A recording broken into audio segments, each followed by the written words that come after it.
اعوذ باللہ من الشیطان الرجیم بسم اللہ الرحمن الرحیم۔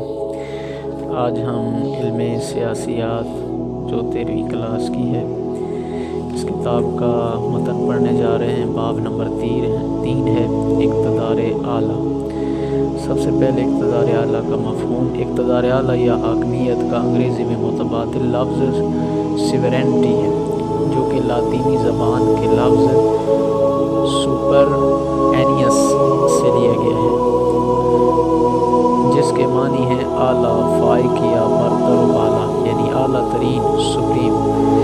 اس طرح اقتدار اعلیٰ کا مفہوم یہ ہوا کہ ایسا اقتدار جو دوسرے تمام اقتداروں سے اعلیٰ و برتر ہے، یعنی یہ ریاست کی وہ قوت ہے جو قوانین بناتی ہے، اسے نافذ کرتی ہے اور توڑنے والوں سے نمٹتی ہے۔ پس منظر اقتدار اعلیٰ ریاست کی اصل طاقت کا نام ہے۔ کوئی بھی ریاست اس وقت تک آزاد اور خود مختار نہیں کہلا سکتی جب تک اس کے پاس اقتدار اعلیٰ کی خصوصیت نہ ہو۔ لفظ اقتدار اعلیٰ یعنی سیورینٹی کو سب سے پہلے فرانسیسی مفکر جین بودان نے استعمال کیا۔ اس نے 16ویں صدی میں اپنے سیاسی نظریات کی بنیاد ہی اقتدار اعلیٰ پر رکھی۔ افلاطون نے بھی اپنی مثالی ریاست میں فلاسفر بادشاہ کو اقتدار اعلیٰ کا محافظ بنایا اور اسے لامحدود اختیارات سے نوازا۔ اقتدار اعلیٰ کی تعریف مختلف مصنفین نے مختلف انداز میں کی ہے۔ جدید مفکرین میں جین بودان نے بھی اقتدار اعلیٰ کا واضح اور تفصیلی نظریہ پیش کیا ہے۔ اس کے بعد آنے والے مفکرین تھامس ہابس، لاک، روسو اور آسٹن بھی اس کے نظریات سے متاثر ہوئے بغیر نہ رہ سکے، گویا کہ ان کے نظریات جین بودان سے مختلف تھے۔ اقتدار اعلیٰ کے 2 پہلو نظر آتے ہیں: اندرونی اقتدار اعلیٰ اور بیرونی اقتدار اعلیٰ۔ اندرونی اقتدار اعلیٰ سے مراد یہ ہے کہ ریاست کے اندر پائے جانے والے تمام افراد اور ان کے ہر قسم کے سرکاری، غیر سرکاری یا نیم سرکاری ادارے ریاست کے تابع ہوتے ہیں۔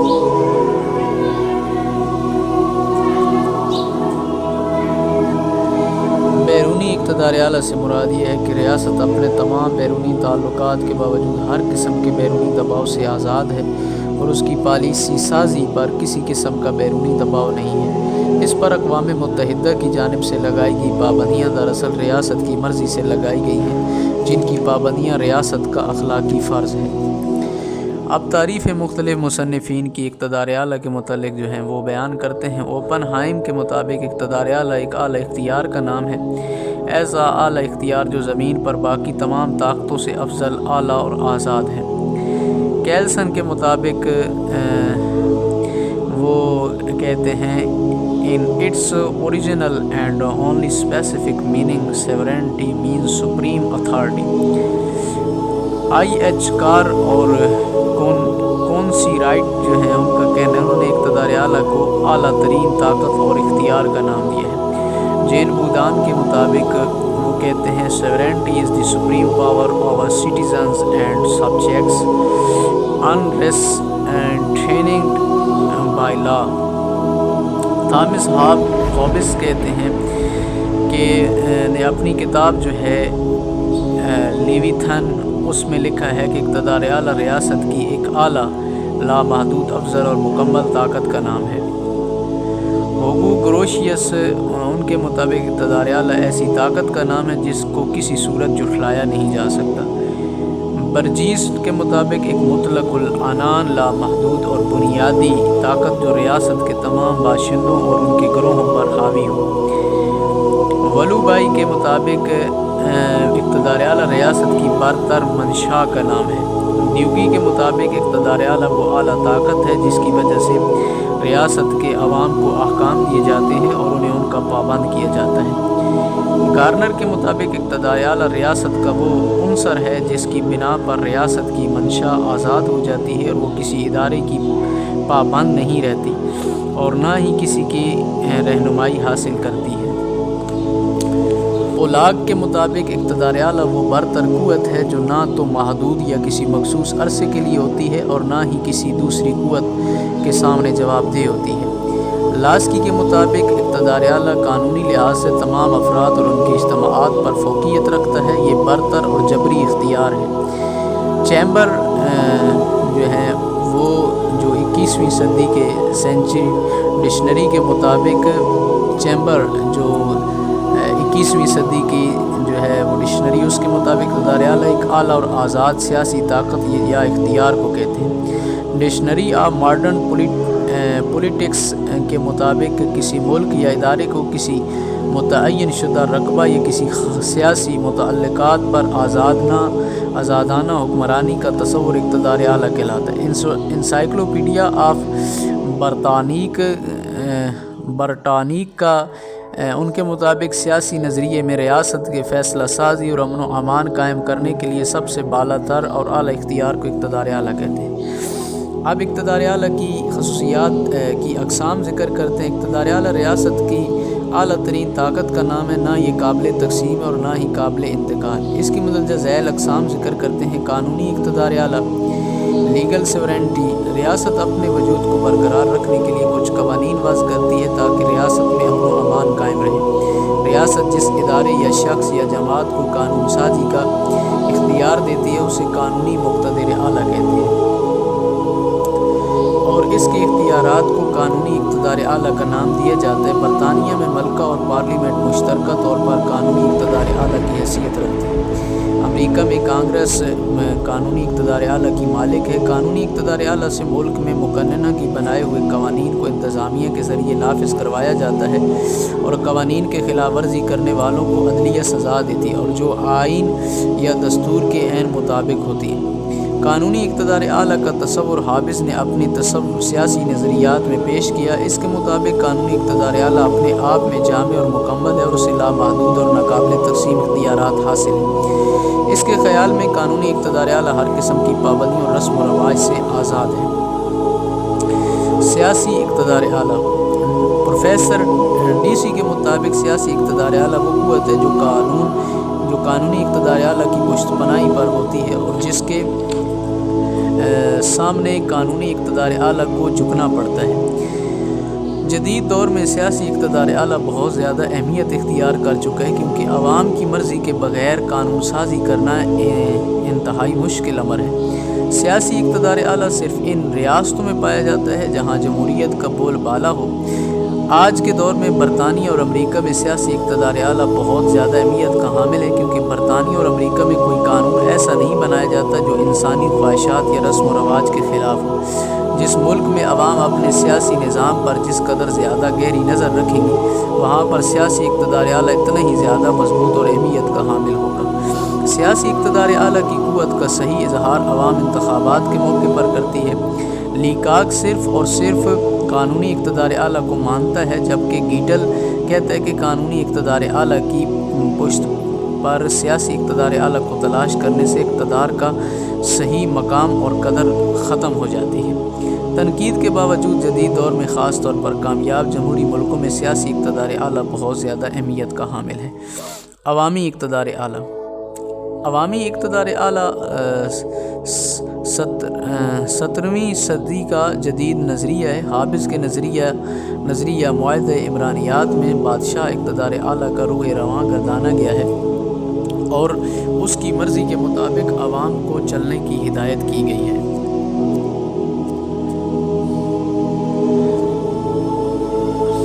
عوام کو اس کی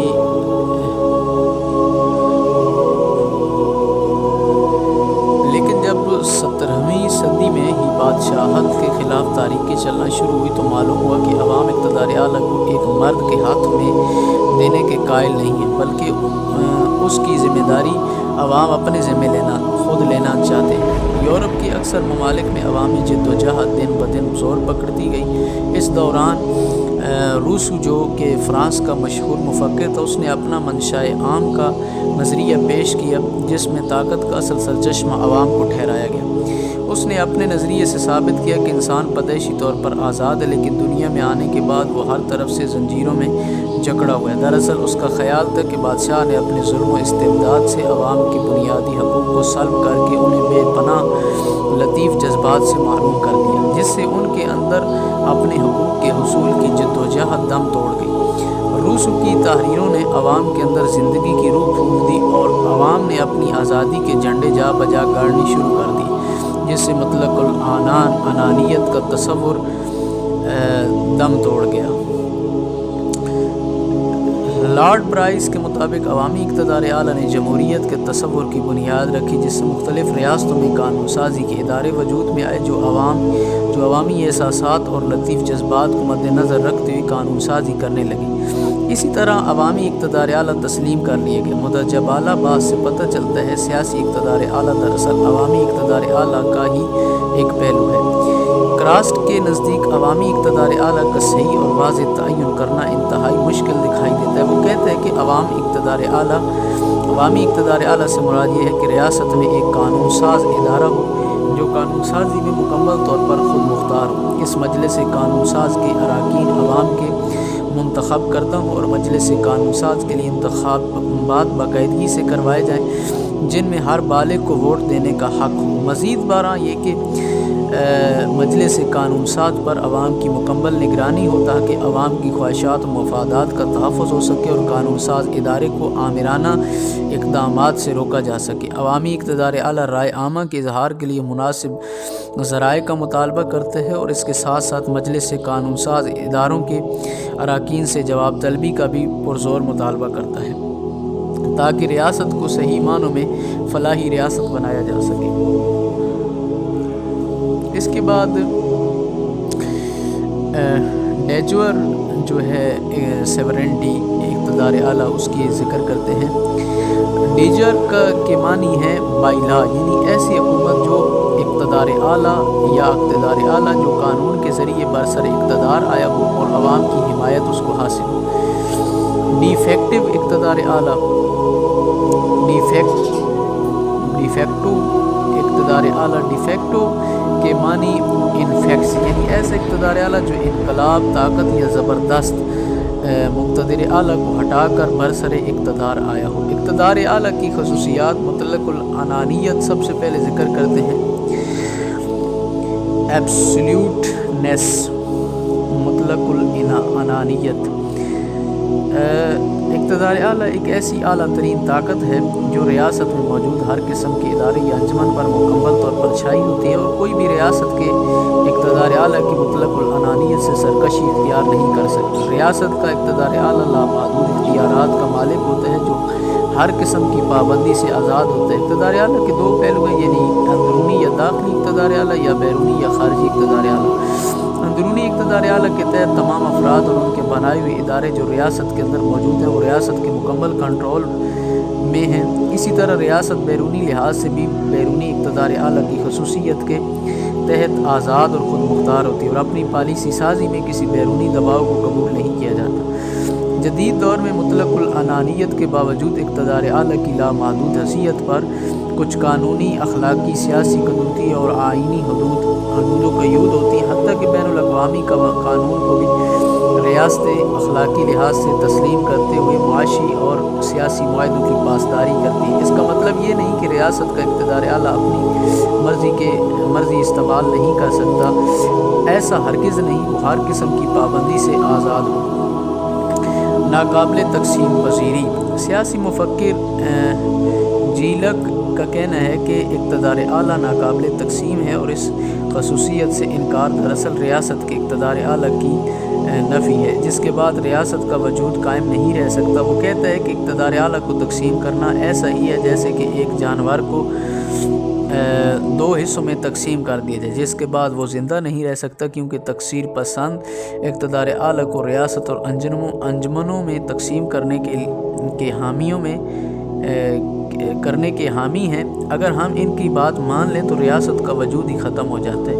1971 میں جب مشرقی پاکستان مغربی پاکستان سے علیحدہ ہوا تو دراصل اقتدار اعلیٰ دو حصوں میں تقسیم ہوا، جیسے پاکستان دو حصوں میں تقسیم ہو گیا۔ اس سے پتہ چلا کہ اقتدار اعلیٰ کو دو حصوں میں بانٹنے سے ریاست کے بھی حصے بکھرے ہو جاتے ہیں۔ 1990 کی دہائی میں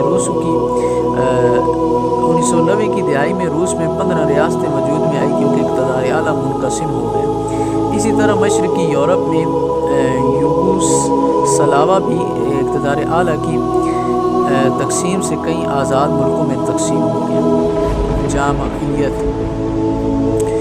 برجیز کے مطابق اقتدار اعلیٰ ریاست کے اندر ہر قسم کے ادارے اور انجمن پر فوقیت رکھتا ہے، اور بلا شک و شبہ کوئی ادارہ یا انجمن ریاست کے اندر رہ کر یہ دعویٰ نہیں کر سکتا کہ وہ اقتدار اعلیٰ سے برتر ہے۔ ریاست کے متعینہ حدود میں بسنے والے تمام افراد اور ان کے بنائے ہوئے ادارے ریاستی قوانین کی پابندی کے مجاز ہیں، حتیٰ کہ ساحل سمندر کے ساتھ ساتھ 3 میل کا فاصلہ بھی ریاستی قوانین کی پابندی کا مجاز ہے۔ اسی طرح فضائی حدود بھی ریاستی اقتدار اعلیٰ کے تابع ہوتے ہیں۔ بعض لوگ سفارت خانوں کے حوالے سے اقتدار اعلیٰ کی جامعیت پر شک کرتے ہیں۔ ہر ملک میں سفارت خانے ریاستی قوانین کی پابندی سے آزاد ہوتے ہیں، لیکن اس سے اس ریاست کی اقتدار اعلیٰ کی جامعیت پر کوئی زد نہیں آتی، کیونکہ کوئی بھی ریاست کسی وقت بھی کسی بھی سفیر کو اپنے ملک سے نکل جانے کا حکم دے سکتی ہے۔ مثلا کویت عراق جنگ کے دوران کویت نے عراق کے سفیر کو فوراً ملک سے نکل جانے کا حکم دیا تھا۔ اسی طرح بارہا روس نے امریکہ کے سفیر اور امریکہ نے روس کے سفیر کو اپنے ملک سے نکل جانے کا حکم دیا ہے۔ پائیداری اقتدار اعلیٰ کی ایک بڑی خوبی یہ ہے کہ یہ ریاست کے آغاز سے وجود میں آتا ہے اور ریاست کے خاتمے پر ہی فنا ہوتا ہے۔ ملک میں چاہے بادشاہت ہو یا جمہوریت ہو یا آمریت، اقتدار اعلیٰ بہرحال اپنی جگہ پر قائم رہتا ہے۔ کچھ مصنفین کا خیال ہے کہ ریاست اور حکومت میں کوئی فرق نہیں۔ حافظ بھی اسی سوچ کا مالک ہے۔ وہ اقتدار اعلیٰ کو حکومت کی خصوصیت قرار دیتا ہے۔ بلا شک و شبہ اقتدار اعلیٰ حکومت کی خصوصیت ہے، مگر حکومتیں تو آئے دن ٹوٹتی اور بنتی رہتی ہیں، لیکن اقتدار اعلیٰ کا وجود اپنی جگہ برقرار رہتا ہے۔ منفرد حیثیت اقتدار اعلیٰ ریاست میں منفرد مقام کا حامل ہوتا ہے۔ اس کے اختیارات ریاست کے اندر موجود ہر ادارے اور انجمن سے زیادہ ہوتے ہیں۔ تمام افراد اور ان کے بنائے ہوئے ادارے اقتدار اعلیٰ کے بنائے ہوئے قوانین کے پابندی اپنا فرض سمجھتے ہیں۔ ریاست کے اندر کسی اور ادارے یا انجمن کو اقتدار اعلیٰ حاصل نہیں ہوتا۔ اگر کسی کو اقتدار اعلیٰ حاصل ہو جائے تو وہ مکمل طور پر ایک علیحدہ ریاست کا درجہ حاصل کر لے گا۔ فارابی کا کہنا ہے کہ 10 فقیر ایک کمبل میں اکٹھے سو سکتے ہیں، لیکن 2 بادشاہ ایک ریاست میں کسی طور بھی اکٹھے برسر اقتدار نہیں رہ سکتے، وگرنہ ریاست کی تقسیم ناگزیر ہو جائے گی۔ ناقابل انتقال پذیری اقتدار اعلیٰ ایک ناقابل انتقال پذیر طاقت ہے۔ اگر اس کو ایک ہاتھ سے دوسرے ہاتھ میں منتقل کیا جائے تو اس کی اصل طاقت ختم ہو جائے گی۔ جدید دور کی جمہوریتوں میں اختیارات کو ایک شخص سے دوسرے شخص کو منتقل کر دیے جاتے ہیں، یا پھر ایک ریاست سے دوسری ریاست کو زیادہ اختیارات دیے جاتے ہیں، جو کہ دراصل مخصوص حالات کا تقاضا ہوتا ہے۔ لیکن وہاں بھی اختیارات منتقل ہوتے ہیں، اقتدار اعلیٰ منتقل نہیں ہوتا۔ انتقال اقتدار اعلیٰ سے مراد صرف اور صرف اقتدار اعلیٰ اور ریاست دونوں کا خاتمہ ہے۔ امریکہ نے 1956 میں روس سے الاسکا اور پھر 1958 میں ریاست ہوائی خریدی، لیکن اس سے روس کے اقتدار اعلیٰ پر کوئی ضرب نہ لگی۔ اسی طرح روس کی جو تقسیم ہوئی اور 15 نئی ریاستیں وجود میں آئی، اس سے روس کے اقتدار اعلیٰ پر کوئی اثر نہیں پڑا، بلکہ وہ اپنی جگہ اب بھی قائم ہے۔ ناقابل زوال پذیری اقتدار اعلیٰ کی ایک بڑی خوبی ناقابل زوال پذیری بھی ہے، یعنی اقتدار اعلیٰ کو کبھی زوال نہیں آتا۔ یہ تو ہوتا ہے کہ کوئی ریاست ایک مخصوص وقت میں اپنے کسی علاقے پر حکومت نہ کرے، لیکن وہ دوبارہ اپنے علاقے پر اقتدار اعلیٰ کا استعمال کر سکتی ہے۔ جنگ عظیم دوم کے بعد برطانیہ نے کئی ممالک پر قبضہ کر لیا تھا جو برطانیہ کی نوآبادیات تھی، لیکن جب وہ علاقے آزاد ہو گئے تو انہوں نے اپنے اقتدار اعلیٰ بحال کر لیے۔ موجودہ دور میں ہانگ کانگ کی مثال دی جاتی ہے، جو جولائی 1997 میں چین کے پاس واپس چلا گیا۔ برطانیہ نے ہانگ کانگ پر تقریباً 100 سال تک حکومت کی، لیکن جب چین نے ہانگ کانگ کو اپنے قبضے میں لے لیا تو اس کا اقتدار اعلیٰ پھر بحال ہو گیا۔ اس سے پتہ چلتا ہے کہ اقتدار اعلیٰ کو کبھی بھی زوال نہیں آتا۔ اسی طرح سیاچین گلیشیئر، جو کہ پاکستان کی جغرافیائی حدود کا ایک حصہ ہے، اس پر اگر بھارت کا قبضہ ہے تو پھر بھی اس پر پاکستان کے اقتدار اعلیٰ کا حق ہے۔ اب یہاں پہ اگلی جو بحث کرتے ہیں وہ کلیت پسندوں کا نظریہ، جو نظریہ وحدت ہے، اس کو ذکر کرتے ہیں، اور تکثیر پسندوں کا جو نقطہ نظر ہے اس کو بھی آگے ذکر کر رہے ہیں۔ اقتدار اعلیٰ کا تصور جدید ریاست کے وجود کے ساتھ ہی وجود میں آیا، کیونکہ قدیم یونان والے تو اقتدار اعلیٰ کو ریاست میں ایک عظیم طاقت خیال کرتے تھے۔ اس کے علاوہ وہ کچھ نہ جانتے تھے، جبکہ روم کے مفکروں اور ججوں نے بادشاہ کو اقتدار اعلیٰ کا مالک ٹھہرایا۔ مسلمان مفکروں میں ابن خلدون نے سب سے پہلے اقتدار اعلیٰ کو حکمران کی بنیادی طاقت کہا۔ تھامس ہابز نے اپنی کتاب لیویتھن جو کہ 1651 میں لکھی گئی میں اقتدار اعلیٰ کو لامحدود، قانون سے آزاد اور ناقابل زوال قرار دیا۔ دراصل ارسطوٹل، تھامس ہابز اور روسو، ہیگل اور جان آسٹن سب کلیت پسندوں میں شمار کی جاتے ہیں۔ انہوں نے ہمیشہ ریاست کو ہی اقتدار اعلیٰ کا مستحق کہا ہے۔ ان کے مطابق ریاست کے تمام ادارے، افراد اور انجمنیں وغیرہ ہر لحاظ سے ریاست کے اقتدار اعلیٰ کے تابع ہیں، اور وہ کسی صورت بھی ریاست کے اقتدار اعلیٰ سے برتر نہیں ہوتے۔ وہ ریاست کے اقتدار اعلیٰ کو جامع، منفرد، مطلق العنان اور لامحدود قرار دیتے ہیں۔ 20ویں صدی میں کلیت پسندوں کے خلاف آواز اٹھائی گئی اور ان کے نظریات پر کڑی تنقید کی گئی۔ لاسکی، لنڈ سے اور دیوگی اور اسی طرح کریبے، ہابسن اور جی ڈی ایچ کول نے اقتدار اعلیٰ کو محدود اور قابل تقسیم قرار دیا۔ ان کے مطابق ریاست انسان کی ضروریات کی تکمیل کے لیے وجود میں لائی گئی، اس لیے اس کے معاشی، معاشرتی، ثقافتی، مذہبی اور دوسری ضروریات کو پورا کرنے کے لیے ریاست میں بہت سے ادارے بنائے گئے ہیں۔ ان تمام اداروں کی اپنی اپنی جگہ پر آزادانہ طور پر کام کرنے کی اجازت ہونی چاہیے تاکہ وہ سب انسانیت کی یکساں فلاح و بہبود کا کام بطریقہ آسان انجام دے سکیں۔ تکثیر پسند اقتدار اعلیٰ کا نظریہ رکھنے والے اقتدار اعلیٰ کو کسی صورت بھی منفرد، جامع اور مطلق العنان ماننے کے لیے تیار نہیں۔ اب اسلام کا نظریہ حاکمیت جو ہے اس کو بیان کرتے ہیں۔ اقتدار اعلیٰ کا اسلامی تصور۔ مسلمان فلسفی الفارابی نے 9ویں صدی میں اقتدار اعلیٰ کو فلسفیانہ بنیادوں پر پیش کر دیا تھا۔ مسلم فلسفی ابن خلدون نے بھی اقتدار اعلیٰ پر سیر حاصل باز کی۔ مغرب میں اقتدار اعلیٰ جیم بودان نے 16ویں صدی کے وسط میں متعارف کروایا۔ بعد میں تھامس ہابز نے بھی اقتدار اعلیٰ کے نظریے کو اپنے سیاسی نظریات کی بنیاد قرار دیا۔ اسلام کا نظریہ حاکمیت بہت مدلل، جامع اور منفرد حیثیت کا مالک ہے۔ اس کی بڑی وجہ یہ ہے کہ اسلام نظریہ اقتدار اعلیٰ کسی انسان کا بنایا ہوا نہیں، انسان کے بنائے ہوئے نظریے میں غلطی کا امکان بہرحال موجود رہتا ہے۔ اللہ تعالیٰ نے قرآن حکیم میں واضح طور پر اقتدار اعلیٰ کا مالک اپنی واحد لا شریک ذات کو ٹھہرایا اور انسان کو زمین پر اپنا نائب کہا ہے۔ اللہ تعالیٰ واضح طور پر فرماتے ہیں کہ زمین پر انسان، جانور، پرندے اور پہاڑ کسی میں بھی اتنی طاقت نہیں ہے کہ وہ اقتدار اعلیٰ کا بوجھ سنبھال سکے۔ اس لیے اللہ تعالیٰ نے اپنے پیارے محبوب حضرت محمد صلی اللہ علیہ وسلم پر قرآن کریم کو نازل کیا اور اس میں تمام دنیا کے لیے حکمت اور دانشمندی کے اصول بتائے۔ قرآن پاک میں بے شمار جگہوں پر اللہ تعالیٰ کی حاکمیت کا اظہار ہوا ہے۔ ان اللہ علی کل شیء قدیر، بے شک اللہ تعالیٰ ہی تمام چیزوں پر قادر ہے۔ ایک اور جگہ پر اللہ تعالیٰ کی باخبری کے بارے میں ہے کہ لا تأخذہ سنۃ ولا نوم، نہ ہی اسے نیند آتی اور نہ ہی اونگ۔ ظاہر اصل مقتدر اعلیٰ تو وہی ہوتا ہے جو ہر وقت باخبر ہو، جاننے والا اور سننے والا ہو۔ اس لیے قرآن کریم میں اللہ تعالیٰ نے سمیع، بصیر اور خبیر کہا گیا ہے، کیونکہ نہ ہی اللہ تعالیٰ سے زیادہ کوئی دیکھنے والا اور نہ ہی کوئی اس سے زیادہ سننے والا یا خبر رکھنے والا ہے۔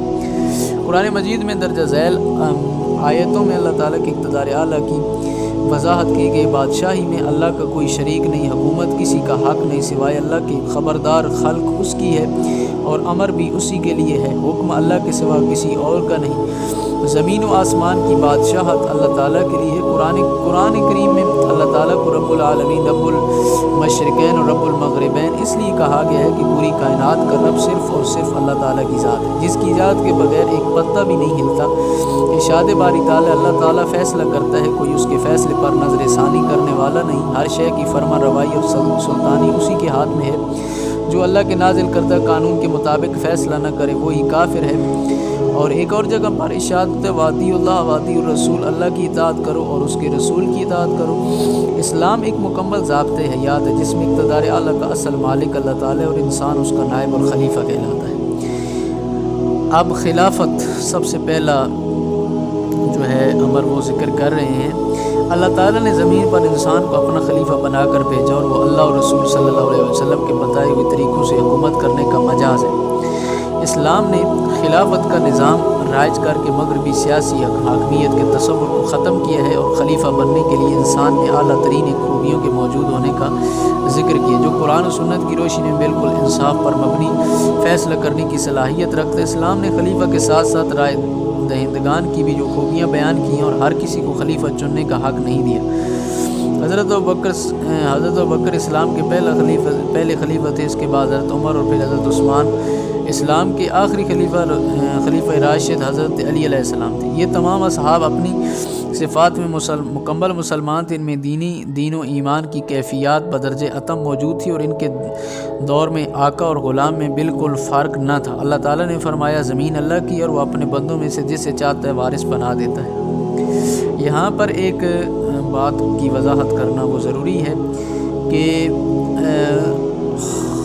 خلافت کا جو کنسیپٹ ہے وہ یہ کہ اہل سنت جو ہمارے برادران ہیں وہ ان کا نظریہ ہے کہ خلیفہ جو ہیں وہ پہلے خلیفہ حضرت ابوبکر ہیں، اور شیعہ جو ہیں وہ یہی مانتے ہیں کہ ظاہراً خلیفہ جو بنے وہ حضرت ابوبکر ہی بنے، لیکن اصل جو بنیادی فرق ہے شیعہ اور سنی کے درمیان، جو اختلاف کی وجہ ہے وہ یہ کہ خلافت کا جو اصل حق تھا وہ حضرت امام علی علیہ السلام کو تھا اور وہ ان کو حق نہیں ملا، اور یہ اصل بنیادی وجہ ہے، بنیادی اختلاف ہے شیعہ اور سنی کے درمیان۔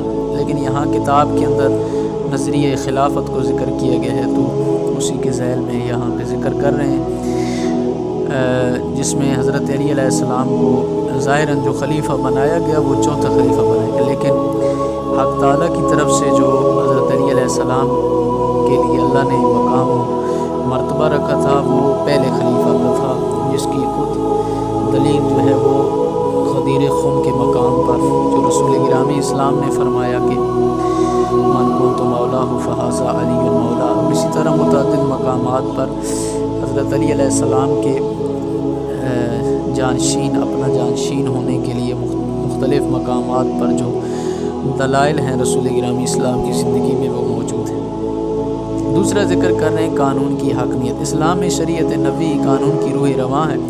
شریعت سے مراد قرآن و سنت کے احکام ہے۔ اسلام میں خلیفہ بھی قانون سے بالا تر نہیں۔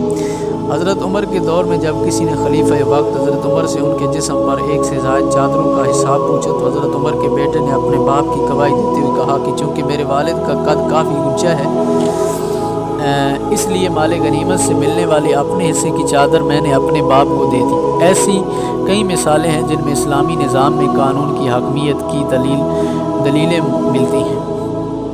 آگے ذکر کر رہے ہیں حقوق و آزادی۔ اسلام نے مسلمانوں اور ذمیوں کو ہر لحاظ سے مساوی حقوق دیے ہیں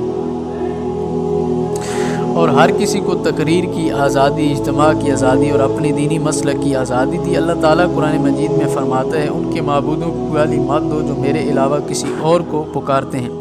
اس آیت سے پتہ چلتا ہے کہ اسلام نے کس قدر انسانی حقوق اور آزادی کا پرچار کیا ہے۔ شورائی نظام۔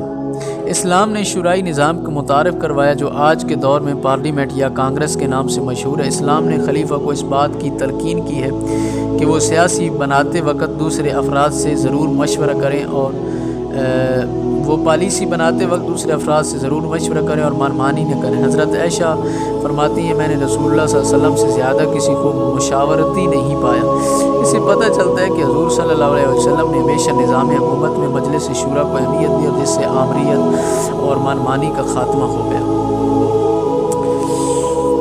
آگے ذکر کرتے ہیں احتسابی نظام۔ اسلامی نظام مکمل طور پر احتسابی نظام ہے جس میں صرف اور صرف خلیفہ ہی اپنے افعال کا ذمہ دار نہیں بلکہ تمام نسل انسانی اپنے افعال و اعمال کے لیے اللہ تعالیٰ کے سامنے جواب دہ ہے۔ دنیا میں کوئی دوسرا نظام ایسی خصوصیت کا حامل نہیں۔ رواداری اور معاملہ فہمی۔ اسلام نے جمہوری نظام کی بالکل نفی کی ہے بلکہ ایک ایسا خالصتاً اسلامی نظام کا نمونہ پیش کیا جو کہ رواداری اور معاملہ فہمی کا مغلطہ ثبوت ہے، جس میں ایک دوسرے کی بات سننے کا حوصلہ اور برداشت کا درس دیا گیا ہے۔ ضروری نہیں کہ خلیفہ کی بات پر تنقید نہ کی جائے بلکہ حضرت عمر کے زمانے میں جب ان کی کسی بات یا فیصلے پر تنقید کی جاتی تو وہ بڑے صبر و تحمل اور معاملہ فہمی سے اس کا جواب دیتے۔ حضرت ابوبکر نے خلافت سنبھالتے وقت کہا، لوگوں میں آپ کا امیر بنایا گیا ہوں، تم پر میری اطاعت لازم ہے۔ اگر میں اللہ اور اس کے رسول صلی اللہ علیہ وسلم کے بتائے ہوئے طریقوں کے مطابق فیصلہ کروں اور اگر میں ایسا نہ کروں تو تم پر میری اطاعت ضروری نہیں۔ مساوات۔ اسلام کے نظام حکومت میں تمام افراد مساوی حیثیت رکھتے ہیں۔ بادشاہ، غلام، آقا، رعایا سب برابر ہیں اور ان کو یکساں حقوق اور آزادی حاصل، حتیٰ کہ ذمیوں یعنی اقلیتوں کو بھی تمام مسلمانوں والے حقوق دیے گئے تھے۔ صرف ان سے جزیہ لیا جاتا تھا جبکہ مسلمانوں سے زکوٰۃ وصول کی جاتی تھی۔ اسلامی اقتدار اعلیٰ کی خصوصیات۔ اللہ کا اقتدار اعلیٰ ہمیشہ رہنے والا ہے۔ صرف اللہ ہی قادر مطلق، سمیع، بصیر اور خبیر ہے۔ اللہ کے سوا کوئی عبادت کے لائق نہیں اور کوئی اس کا ہمسر نہیں، وہ کسی کے آگے جواب دہ نہیں۔ اللہ کے اقتدار اعلیٰ کا کوئی ختم نہیں کر سکتا، وہ ازل سے اور ابد تک قائم رہے گا۔ اللہ تعالیٰ کا اقتدار اعلیٰ ارض و سماوات کے درمیان بسنے والی ہر چیز پر یکساں موجود ہے۔ اللہ تعالیٰ کا اقتدار اعلیٰ صحیح معنوں میں لامحدود ہے، جس پر نہ کوئی بین الاقوامی پابندی ہے اور نہ کوئی قدرتی یا قانونی پابندی، کیونکہ ہر چیز اللہ تعالیٰ کی پیدا کرتا ہے۔ اللہ تعالیٰ ہر چیز سے بے نیاز ہے اور اپنے آپ میں منفرد حیثیت کا مالک ہے، کوئی بھی اس کی برابری نہیں کر سکتا، وہ ہر چیز سے برتر ہے۔ اللہ تعالیٰ کا اقتدار اعلیٰ نہ تقسیم ہو سکتا ہے اور نہ ہی اس کو زوال آ سکتا ہے۔ اقتدار اعلیٰ کی تعریف اب جو ہے وہ تو پہلے گزر چکی ہے۔ اب مغربی اور اسلامی اقتدار اعلیٰ میں جو فرق ہے وہ اب واضح کرنے جا رہے ہیں کہ اسلامی اقتدار اعلیٰ اور مغربی اقتدار اعلیٰ میں کیا فرق ہے۔ مغربی اقتدار اعلیٰ عوام کے ہاتھ میں، جبکہ اسلامی اقتدار اعلیٰ کا مالک اللہ تعالیٰ ہے۔ مغربی اقتدار اعلیٰ کی موجد اور بانی انسان ہے جس سے غلطی ہو سکتی ہے، جبکہ اسلامی اقتدار اعلیٰ کا بانی اللہ تعالیٰ ہے جس کی غلطیوں سے پاک ہے۔ مغربی اقتدار اعلیٰ ایک وقت میں صدر، وزیر اعظم اور فوج کے ہاتھوں میں نظر آتا ہے، جس سے اقتدار اعلیٰ منقسم ہو کر رہ جاتا ہے، جبکہ اسلامی اقتدار اعلیٰ اللہ تعالیٰ کے ہاتھ میں جس کے اختیارات کسی دوسرے کو منتقل نہیں کیے جا سکتے۔ زمین پر انسان خلیفہ ہونے کے ناطے بھی اللہ تعالیٰ کے بنائے ہوئے اصولوں کے مطابق حکومت چلانے کا مجاز ہے۔ مغربی اقتدار اعلیٰ پارلیمنٹ کے پاس ہوتا ہے جس میں کئی انسان ہوتے ہیں، جبکہ اسلامی اقتدار اعلیٰ کا مالک اللہ تعالیٰ کی یکتا ذات ہے اور وہی فیصلہ کرنے کی طاقت رکھتا ہے۔ مغربی اقتدار اعلیٰ بہت سی قانونی، سیاسی، قدرتی اور عوامی پابندیوں میں جکڑ جاتا ہے، جبکہ اسلامی اقتدار اعلیٰ ہر قسم کی پابندی سے آزاد اور بالاتر ہے۔ اور اسی طرح آگے ذکر کرتے ہیں، مغربی اقتدار اعلیٰ صرف اور صرف انسانوں کے ظاہری اعمال پر اثر انداز ہوتا ہے، جبکہ اسلامی اقتدار اعلیٰ انسان کی باطنی اور ظاہری دونوں حیثیتوں پر نظر رکھتا ہے۔ مغربی اقتدار اعلیٰ انسان اور اس کے بنائے ہوئے اداروں پر اختیارات استعمال کرتا ہے، جبکہ اسلامی اقتدار اعلیٰ نہ صرف انسان اور اس کے اداروں پر حکومت کرتا ہے بلکہ چرند، پرند اور پہاڑوں پر بھی اس کی حکومت ہے۔ مغربی اقتدار اعلیٰ تمام افراد کی یکساں اور ہر وقت دیکھ بھال نہیں کر سکتا، جبکہ اسلامی اقتدار اعلیٰ کا مالک اللہ تعالیٰ یکساں طور پر پوری کائنات کی ہر وقت دیکھ بھال کرتا ہے۔ اب اس کا ماحصل ذکر کر رہے ہیں۔ اس کا ماحصل کیا ہے؟ مغربی اقتدار اعلیٰ کا مفہوم واضح اور مستقل نہیں، جبکہ اس میں ابہام اور ناپائیداری صاف نظر آتی ہے۔ وقت کے بدلنے کے ساتھ ساتھ ہر دور میں مختلف مغربی مفکرین نے اقتدار اعلیٰ کی مختلف تعریفیں کی ہیں، لیکن پھر بھی عملی طور پر وہ اپنے اقتدار اعلیٰ کو نافذ العمل ہوتا نہیں دیکھ سکے، جبکہ اسلامی اقتدار اعلیٰ ایک اصل حقیقت ہے اور اپنے آپ میں جامع اور منفرد ہے، جس سے کسی بھی دانشمند اور ہوش مند انسان کو انکار نہیں ہو سکتا۔ اس میں تسلسل اور استقلال بدرجہ اتم موجود ہے۔ اس میں سینکڑوں سال کے بعد بھی کوئی تغیر نہیں آیا، کیونکہ یہ اللہ کا بنایا ہوا قانون ہے۔ اب اس سے آگے آسٹن کا نظریہ اقتدار اعلیٰ ذکر کر رہے ہیں۔ جین بودان، تھامس ہابس اور اس کے بعد بینتھیم نے بھی اقتدار اعلیٰ پر طب آزمائی کی اور اپنے نظریات پیش کیے، لیکن جان آسٹن نے جو نظریہ پیش کیا اس نے پورے یورپ میں شہرت حاصل کی۔ اس کے باوجود اس کے نظریے پر تنقید بھی بہت ہوئی۔ آسٹن نے جو نظریہ اقتدار اعلیٰ پیش کیا مندرجہ ذیل ہے۔ ایک منفرد اور اعلیٰ و برتر شخص جو کسی اپنے جیسے اعلیٰ و برتر کا مطیع نہ ہو اور معاشرے کا ایک بڑا حصہ اس کی اطاعت کا عادی ہو، وہ عظیم اور اعلیٰ شخصیت اس معاشرے کا مقتدر اعلیٰ ہے۔ اقتدار اعلیٰ کے متعلق آسٹن کے مندرجہ بالا، جامع اور واضح تعریف کے بعد اس کے نظریے کے مندرجہ ذیل خصوصیات سامنے آتی ہیں۔ مخصوص مقتدر اعلیٰ آسٹن کے مطابق مقتدر اعلیٰ عوام سے بالا تر اور برتر ہوتا ہے۔ اس کا مطلب یہ ہے کہ اقتدار اعلیٰ کے لیے مقتدر اعلیٰ کی تلاش آسان ہے، کیونکہ وہ ایک مخصوص حیثیت کا حامل شخص ہے۔ قانون ساز مقتدر اعلیٰ۔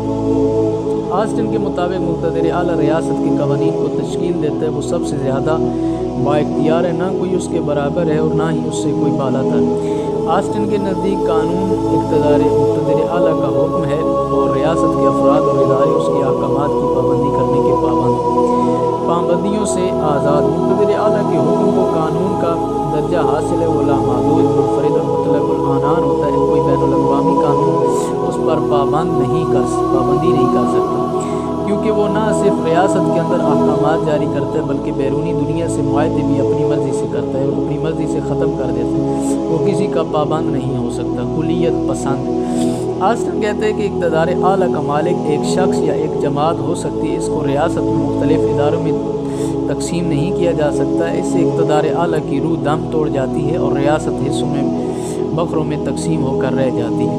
فطری اطاعت۔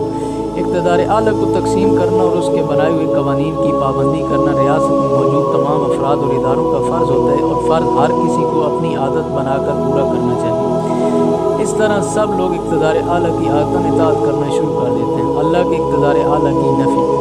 آسٹن ایک انگریز قانون دان تھا، اس لیے اس نے اللہ تعالیٰ کے اقتدار اعلیٰ کی نفی کرتے ہوئے کہا، چونکہ ریاست انسان سے وجود میں آتی ہے، اس لیے اس میں اقتدار اعلیٰ کا مالک بھی کوئی انہی جیسا انسان یا کوئی انسانی جماعت ہی ہو، نہ کہ کوئی مافوق الفطرت طاقت اقتدار اعلیٰ کی مالک ہو۔ اب تکثیر پسندوں کی آسٹن کے نظریے کے خلاف جو تنقید ہے اس کو ذکر کر رہے ہیں۔ آسٹن کے نظریے نے یورپ میں بہت زیادہ پذیرائی حاصل کی اور کوئی بھی فلسفی اس کے نظریے سے متاثر ہوئے بغیر نہ رہ سکا، لیکن گارنر اور میکاوری نے اس کے نظریے کو بہت زیادہ سخت قرار دیا۔ لینڈ سے دیوگی لاسکی نے آسٹن کے نظریے کو شدید تنقید کا نشانہ بنایا اور مندرجہ ذیل خامیاں اور نقائص بیان کیے ہیں۔ مخصوص اقتدار اعلیٰ۔ اقتدار اعلیٰ کا تعین کرنا ناممکن ہے، کیونکہ موجودہ دور میں کسی صورت بھی ایک شخص یا جماعت کو اقتدار اعلیٰ سونپنا ممکن نہیں، کیونکہ اس وقت پوری دنیا میں ہر ریاست اپنی سیاسی، معاشرتی، معاشی اور ثقافتی اداروں کی ترقی و ترویج کے لیے ان کو آزادانہ طریقوں سے کام کرنے دے رہی ہے۔ ویسے بھی آج کل دنیا میں جمہوریت کا پرچار کیا جاتا ہے، جس میں عوام کی خواہشات اور جذبات کا بہت زیادہ خیال رکھا جاتا ہے۔ عوام میں گو کہ صدر بے پناہ اختیارات کا مالک ہے، لیکن وہ بھی رائے عامہ سے بہت زیادہ باخبر رہتا ہے اور کسی صورت بھی رائے عامہ کو نظر انداز نہیں کرتا۔ برطانیہ میں بھی پارلیمنٹ اپنے عوام کے رسم و رواج کا بہت زیادہ خیال رکھتی ہے۔ بس اس سے ثابت ہوا کہ اقتدار اعلیٰ کا تعین مخصوص شخص کے حوالے سے جدید دور میں تقریباً ناممکن ہے۔ قانون کی حیثیت۔ آسٹن کے مطابق قانون مقتدر اعلیٰ کا حکم ہے، اس لیے مقتدر اعلیٰ تمام قوانین سے آزاد ہے۔ وہ کسی کا پابند نہیں اور قانون اس مقتدر اعلیٰ سے کام کر ہے۔ یہ نظریہ خوش فہمی پر مبنی ہے، کیونکہ جدید دور میں دستور کا اکثر حصہ رسم و رواج پر مبنی ہوتے ہیں۔ اگر آسٹن کے نظریے کو مان لیا جائے تو معاشرتی اور مذہبی اقدار کا تصور ختم ہو جائے گا۔ بقول دیوگی ریاست قوانین کی پیداوار ہے، نہ کہ قوانین ریاست۔ اس کے بعد محدود اختیارات۔ آسٹن کے مطابق مقتدر اعلیٰ مطلق العنان، لامحدود اور جامع اختیارات کا مالک ہوتا ہے، لیکن بغور دیکھنے سے پتہ چلتا ہے کہ ہر مقتدر اعلیٰ بہت سی اخلاقی، مذہبی اور معاشرتی اقدار کا پابند ہوتا ہے۔ وہ چاہے بھی تو ان اقدار کی خلاف ورزی نہیں کر سکتا۔ اس کے علاوہ وہ اپنی ریاست کی معاشی خوشحالی کے لیے بین الاقوامی قوانین کی پابندی کرنے کا بھی مجاز ہوتا ہے اور وہ اپنے کیے ہوئے معاہدات کو نبھانے کا پابند ہوتا ہے۔ تکثیر پسندوں کی تنقید۔ آسٹن نے اقتدار اعلیٰ کو ناقابل تقسیم اور ناقابل انتقال کہا ہے، جبکہ ہیگل، روسو، ارسطو وغیرہ کے نزدیک جدید ریاست میں اقتدار اعلیٰ کو مختلف معاشرتی انجمنوں اور اداروں کے ذریعے چلانا چاہیے، کیونکہ ان کے خیال میں کوئی بھی جمہوری ریاست اس وقت تک خوشحال اور ترقی سے بہرور نہیں ہو سکتی جب تک وہاں پر اجتماعی فلاحی بہبود اور ترقی کا اہتمام نہ کیا جائے، اور یہ بات اس وقت تک ممکن نہیں جب تک مقامی ادارے اور انجمنوں کو آزادانہ طریقے سے کام کرنے کی اجازت نہ ہو۔ سیاسی اقتدار اعلیٰ کی نفی۔ آسٹن صرف اور صرف قانونی اقتدار اعلیٰ کا قائل ہے اور سیاسی اقتدار اعلیٰ کی نفی کرتا ہے۔ اس کے بقول صرف پارلیمنٹی قانون سازی کی مجاز ہے یا پھر ایک مخصوص فرد جو کہ مقتدر اعلیٰ ہے۔ وہ جمہوریت کے دباؤ کا ذکر نہیں کرتا، حالانکہ پارلیمنٹ کا انتخاب تو عوام ہی کرتے ہیں۔ یہ کیسے ممکن ہے کہ ان کے منتخب کردہ افراد عوام کی رائے کے خلاف قانون سازی کریں؟ عادتاً اطاعت پر تنقید۔ آسٹن کہتا ہے کہ افراد مقتدر اعلیٰ کے احکامات کی پیروی عادتاً کرتے ہیں۔ ایسا ہمیشہ نہیں ہو سکتا کیونکہ کوئی بھی مقتدر اعلیٰ ایک لمبے عرصے تک برسر اقتدار نہیں رہ سکتا۔ ویسے بھی اگر مقتدر اعلیٰ کے احکامات افراد کے معاشرتی، معاشی اور سیاسی اقدار کے مطابق ہوں گے تو وہ اس کی پیروی کریں گے، ورنہ رد کر دیں گے۔ ماحصل مندرجہ بالا تنقید کے باوجود بہت سے سیاسی مفکرین کا خیال ہے کہ آسٹن کا نظریہ سب سے زیادہ جامع اور واضح ہے، اس لیے اس کی اہمیت سے انکار نہیں کیا جا سکتا۔ یہ تھا ہمارا باب نمبر 3 جو ہم نے آپ کے سامنے اس کا متن پڑھا۔ انشاءاللہ خداوند عالم آپ کو بھی فہم و فراست نصیب فرمائے، اور اگر کوئی متن کے پڑھنے میں غلطی ہوئی ہو یا تو رہنمائی بھی ہماری کریں اور درگزر بھی کریں۔ خداوند عالم آپ سب کو اپنے حفظ و امان میں رکھے۔ اللہ حافظ، والسلام علیکم۔